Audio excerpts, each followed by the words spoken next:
ui dấu sa phải hiền tụi viên làm trộn hi kan trộn chun zoma kan rel ship bằng kan timual pha bằng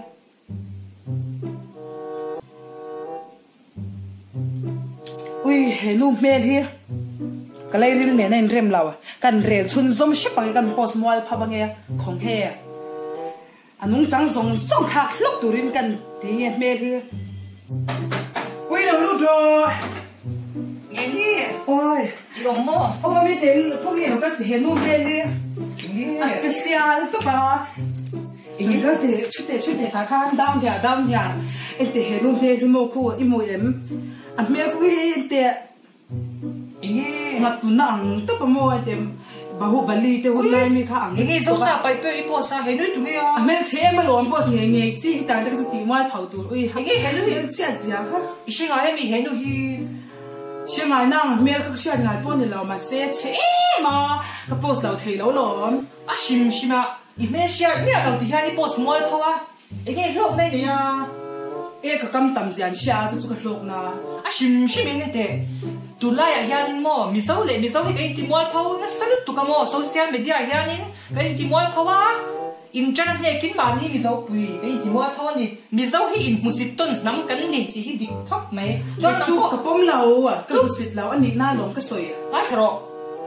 mi nu na hian ni buai via china kal kung orte kan shit fian se kan nu na hian ka buai seng lau mi nu na ka buai ve te ngai lo kan nun hi chu tlem to ka midang nu na han tam thiang pera va in ro la va ti ching pen kha ka do lo man nun kha Isa mẹ nó nghe cái tiếng sai kha cái chuyện này à ipa cái mà có hi ngồi rồi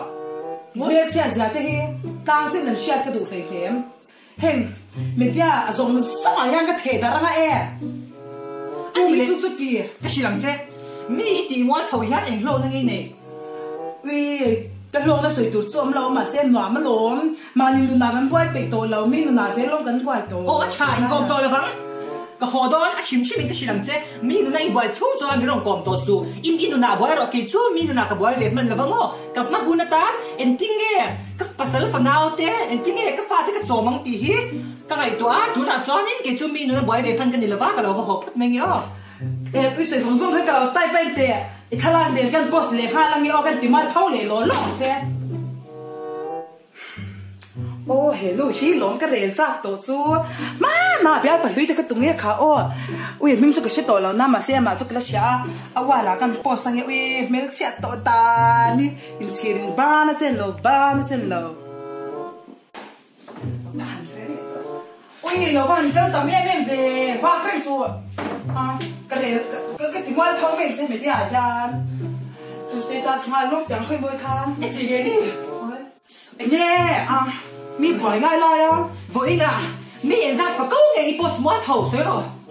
cái đó chính là là mua Facebook cái nốt tiền thì cho nên giờ lúc xong lúc pasari về là lòng tổ ta mà sẽ chúng nó dùng cho nên mua phao thêm tụi khu nó khuyên nó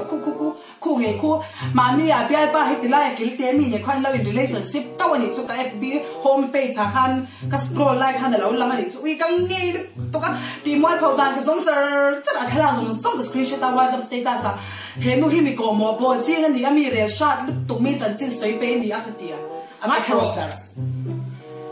cần gì á với là mình sẽ thu mấy nộp luôn á cái post mua thầu không khăn như thế nào nắm à vàng anh thì lúc xin ui chút chẳng chút thay rồi lạc tụi chơi làm hết post cái này tổ đầu lại tại cái nào cái mình hề vàng thi bắt thum tên ông anh nhá cứ cái này kia nghe tiếng ui ngay rồi sẽ tên là pun em mà thì tổng sẽ tên là pun em mà thì tổng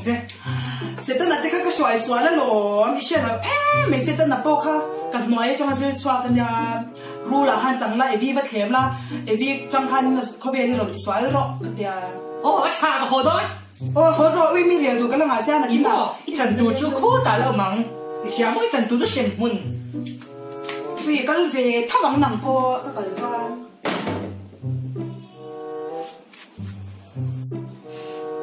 ô ui tiền nha tụi nó chú gặp hoài tụi cái tiền trên mò ô social media ya mi cái tiền mai phao chuyện nào ui tiền ăn lộc lẩu véo na cho cái hình bùi đó mày elo mi tan sim silai so hi ti ngem nom em san po hi ka in shi thiam lo ke ma po hian mo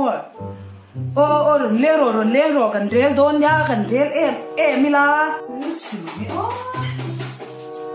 nó mẹ in nó mẹ nghe o me kom vo ki la ba mi nghe tin thang cái gì nghe mà mi ti nghe o em bà na dấu sa photographer society mình post mọi thâu tầm ấy nghe ya izat na nghe ya inin hi còn giống chua cái xin à jeez cái kan post le lo kon mo thau thì ang pa siam ji ka tum mom ngay charo itan rong na nghe om cái pic khay em bà na cái phal na là post nghe nghe iron post na mani chuan nghe cái the dar ngam lawang kai tan tho ilar to sia elo ngai tharo khai cha thì nu chơi là chân trong giá thì tòa là lồng không biết sự thật thế quay cái lồng nó tụi tiền thì cái là đàn gì thì mỗi là đàn chứ mò cha rồi khu nu khi trong gian cha thà là sốt son thì đấy miệng mẹ là bắt chế thì mình cho thay là tụi đàn khi bắt đục đặc lâu về thì ôi sao tụi đàn em thì bố anh cái xe mà mua cái mì rìa cái giống xong thì là cái nào birthday cái present don xin nha bác hỏi rồi mẹ sai ngái là in lên này cái đủ lâu chả nuôi làm biến nó càng em đi cái đấy tôi biết cái system này nha mua lâu chung thái rồi oh hello cái tấm lỗ cái tấm mà anh đi thì social media cái tiền mà thấu nó phải có anh có cái mình đeo đi ha cái lỗ mà là tập cho nó cả rồi em muốn gì ít vội chắc không ngày sạch cái thế ngồi rồi cái đá lỗ cái gì hay lên cái này á nghe với nghe với lâu bằng hiện này rồi mà anh thì cái bói cầu xa là qua lâu bắt đầu rồi cái phong cái bói tụi cái khu cái nó lên lâu Instagram cái là thì đời lâu bắt đầu post là cho nên thì class xuống rồi là cái phòng khác cái đồ đằng khác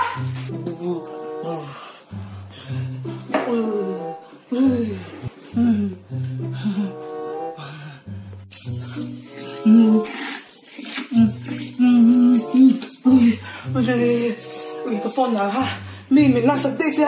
thì mọi thầu tụi bố cái này rồi cái chỉ đi đôi những cái xíu